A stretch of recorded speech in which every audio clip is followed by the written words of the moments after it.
ते केशवराव भोसले नाट्यगृह जे आहे जवळपास 101 वर्षांपेक्षा जास्त कालावधी लुटलाय की ज्याच्या रंगमंचावरती अनेक दिग्गज कलाकारांनी पाया पडून आपली कला सादर केलेली आहे, जे आमच्या राजांनी शाहू महाराजांनी कोल्हापूरसाठी केलेलं आहे। एक कोल्हापूरची ओळख जी आहे ती कलापूर म्हणून ओळख असणाऱ्या एका गावातलं केशवराव भोसले हा त्या सगळ्या कलेच्या चळवळीचा केंद्रबिंदू आहे आणि अशा पद्धतीची जी वास्तू आहे त्याचा खासगीकरणाचा घाट घालण्यात आलेला आहे।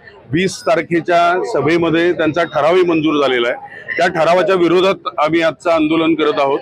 अतिशय शांततापूर्वक हे आंदोलन करत आहोत। आम्ही ओव्हरऑल खासगीकरणासाठी विरोध आहे का, तर तुम्ही बाकीच्या ज्या काही जागा खासगीकरणासाठी देताय, पार्किंगच्या देताय, त्याच्यावरती आम्ही काही बोलत नाहीये। पण केशवराव भोसले सारखी जी वास्तू आहे जी आमच्या सगळ्यांच्यासाठी मंदिर आहे त्या वास्तूचं खासगीकरण होऊ नये याच्यासाठी आम्ही फक्त रंगकर्मीच असे नाही तर कोल्हापुरातली जी कलाप्रेमी जनता आहे ती पण इथे आता एकवटलेली आहे आणि त्या सगळ्यांचाच विरोध आहे। तोटे तर बरेच आहेत त्याच्यात। आतापर्यंत तुम्ही बघितलं तर हे खरं तर सरकारची ड्युटी आहे। महाराष्ट्रात बऱ्याच ठिकाणी आम्ही नाटकाचे प्रयोग करतो, ती सगळी नाट्यगृह आत्ताही शासन मॅनेजमेंट खाली चालवली जातात किंवा महापालिकेच्या मॅनेजमेंट खाली चालवली जातात। मग या एकाच वास्तूबद्दल काय प्रॉब्लेम आहे हा आमचा सवाल आहे। कारण त्याच्यानंतर मग तारखांची गोंधळ होणार। आज जवळपास 35 कोटी रुपये महाराष्ट्र शासनाने खर्च केलेले आहेत आणि हे खासगीकरणाचं जे प्रकरण चालू आहे ते कोल्हापूर महानगरपालिकेतर्फे चालू आहे। तर एवढा मोठा निधी भरून आल्यानंतर ते अद्ययावत केल्यानंतर उत्तम साऊंड सिस्टीम लावलेली आहे, बरेचसे लाईट्स लावलेले आहेत, त्याच्यानंतर कुठल्या तरी एखाद्या कंपनीच्या ताब्यात ते द्यायचं का की जेणेकरून त्याचा मेंटेनन्स होणार नाही। 5-1 वर्षाने त्याची सगळी वाताहत झाल्यानंतर परत ते कॉर्पोरेशनकडे येणार आणि परत आम्ही आंदोलन करायचं।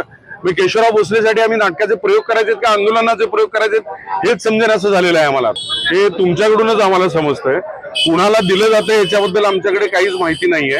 पण 20 तारखेला ठराव झालेला आहे की हे देण्यात यावं म्हणून, त्याच्या विरोधात आम्ही उभे आहोत। ते कोण घेतं याच्याशी संबंधच नाहीये। कुणी समोर आलं तरी घ्यायचं नाही, आम्ही ते घेऊ देणार नाही हा आमचा ठाम निर्धार आहे। कलाकारांनी नाटकाचे प्रयोग करायचे का हा व्यवसाय करत बसायचा, हे काम खरं तर महानगरपालिकेचं आहे ना आणि त्याच्यासाठी मदत करायला आम्ही सगळेजण आहोत ना। गेली 2 वर्ष झाली आमच्यातला कोण ना कोणतरी रोज इथे उपस्थित राहून प्रत्येक गोष्टीमध्ये लक्ष देतोय, गायडन्स त्यांना देत आहोत।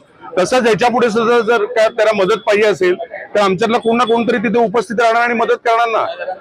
आणि त्यांच्या हिशोबाने ते लॉस मध्ये जाणार आहे ते आकडेच मुळात आम्हाला मान्य नाहीत। आतापर्यंत ज्या 3-4 मीटिंग झाल्या त्याच्यामध्ये जे काय प्रशासनातर्फे आकडे मांडण्यात आले ते आकडे आम्हाला अजिबात मान्य नाही। आम्ही पण व्यवसायातली माणसं आहोत, तुम्ही कुठलेही आकडे मांडले तर ते आम्ही मान्य करणार नाही।